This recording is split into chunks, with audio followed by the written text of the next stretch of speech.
1973లో NT Ramarao గారు పెద్ద మెజారిటీతో గెలిస్తే ఆయనను ఆనాడు ఇందిరాగాంధీ ప్రభుత్వం గవర్నర్ అడ్డం పెట్టుకొని అప్రజాస్వామికంగా తొలగించింది నీ దిక్కుమాలిన కాంగ్రెస్ పార్టీ కాదా? గుర్తుందా నీకు? అసలు నీకు తెలుసా? అప్పుడు నువ్వు యాడున్నావో ఏ పార్టీలు ఉన్నావో ఎవరికి తెలియదు.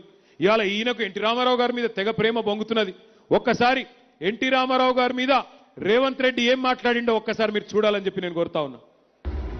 84లో ఎన్టీ రామారావు గారు తిరిగి ముఖ్యమంత్రి అయిన తర్వాత వారు ఏమనుకున్నారంటే నేను దైవాంశ సంభూతుణ్ణి, కృష్ణుడిని నేనే, రాముడిని నేనే, ఇంద్రుడిని నేనే, చంద్రుడిని నేనే, అందరు కలిసి మీరు నా పాదాలకు మొకరిల్లండి అని చెప్పి ప్రజాస్వామ్య స్ఫూర్తికి విరుద్ధంగా.